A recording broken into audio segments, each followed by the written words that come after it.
నేను గత 30-35 సంవత్సరాల నుంచి వ్యవసాయం చేస్తున్నా. ఉద్యోగాలు ఇంకా జీవితంలో ఏముండవు. ఎకరా మీద 6 నెలలకి 15,000 మిగులుతుంది. 15,000. ఓం నమో వెంకటేశయ్య. రైతు సోదరులకందరికి నమస్కారము. ప్రస్తుతం మనం చూస్తున్నాం రైతు పాఠం. ప్రస్తుతం మనతో రమేష్ నాయుడు గారు ఉన్నారు.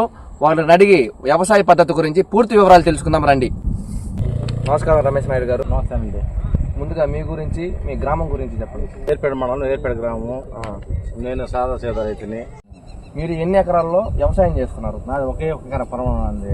నేను సాదా సీదా రైతుని.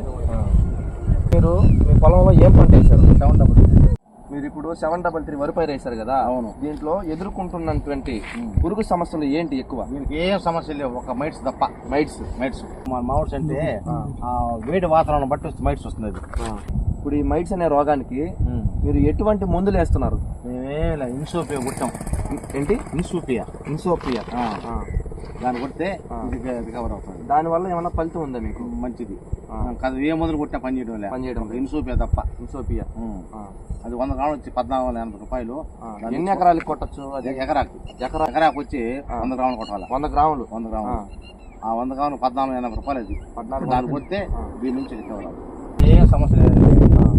మామూలుగా మెత్తంగా ఎరువులు వేస్తూ మెత్తంగా మందులు కొట్టు, నీరు ఎక్కువ నీరు లేకుండా మితంగా పడతా ఉంటే అదే అవటం బాగా వచ్చేసి 30 నుంచి 40 బస్తాలు. ఇప్పుడు మీరు ఈ పంట వేశారు కదా. అవును. ఈ భూమి మీకు సొంత భూమేనా లేకపోతే కౌలుకి ఏమైనా పెడుతున్నారు? సొంత భూమి కాకుండా ఎకరా కౌలు పెడుతున్నా. కౌలుకి ఎంత ఇస్తున్నారు? కౌలుకి మేము ఎకరాకి వచ్చి 10 బస్తాలు ఇస్తున్నాం. 10 బస్తాలు. 10 బస్తాలు 6 నెలలకి ఇస్తారా లేకపోతే సంవత్సరానికి ఇస్తారా? 6 నెలలకి. పంటకి 10 బస్తాలు అనేది 10 బస్తాలు ఇస్తున్నారు కౌలు. ఎన్ని బస్తాలను పండిస్తున్నారు? 35 బస్తాలు నుంచి 45 బస్తాలు అవుతాయి. 30 బస్తాలు నుంచి 45 బస్తాలు అవుతున్నాయి.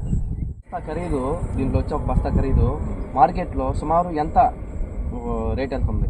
1,700 నుంచి 1,700 దాకా పోతుంది. 1,300 నుంచి 1,700 దాకా రేట్ ఉంటుంది ఒక బస్తా. అంటే తగ్గడం పెరగడం అనేది జరుగుతుంది.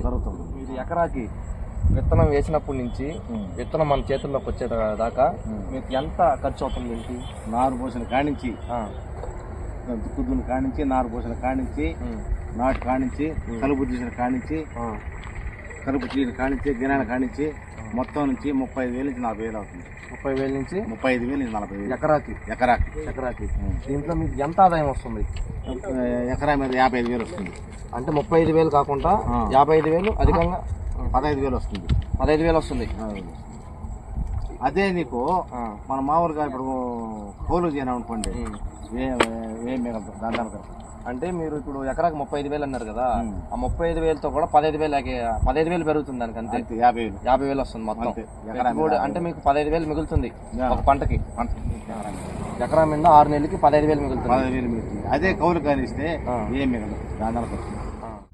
ఇప్పుడు వేశారు కదా ఈ పంటకి మార్కెట్లో గిట్టుబాటు ధర దొరుకుతుందా మీకు? మాకు దొరకదండి గిట్టుబాటు ధర. వ్యాపారస్తులు దండగా అయిపోయారు.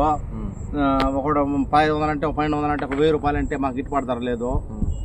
అందువల్ల మేమేం చేస్తామంటే ఎవరన్నా మాకు అమౌంట్ ఇప్పుడు 1700 అనుకోండి ఒక బస్తా, మాకు 1600కైనా కూడా అమౌంట్ ఇచ్చేవాడికి వాళ్ళకి వేస్తాను.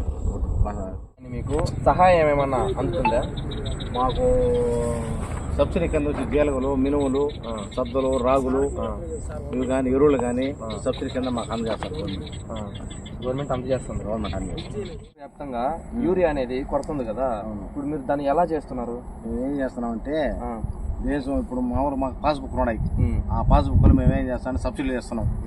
ఆడిపోయి సొసైటీ కాడికి పోయేసి ఎకరాకు ఒక బస్తా మామూలుగా ప్రతి 5 రోజులకు ఒక బస్తా ఇస్తూ 3 కోడలకు వచ్చి 3 బస్తాలు ఇస్తూ దాంతో మేము పైరు పండించుకుంటున్నాం. కొత్తగా వ్యవసాయం చేయాలనుకుంటున్నా నాలాంటి యువ రైతులకి మీరు ఏం సలహా ఇస్తారు? యువకులు వ్యవసాయం ఇక్కడికి వచ్చి మీరు చేస్తే తప్ప ఐఐటి ఉద్యోగాలు ఇంకా జీవితంలో ఏముండవు. మనం జీవితంలో 2 రోజులు మా బోడడానికి మీరు కనుక్కునేసి ఇది ఎట్ట చేయాలి, ఏ విధంగా చేయాలి సరే కనుక్కునేసి మీరు వ్యవసాయం చేసుకుంటే మంచిదని నా ఆలోచన.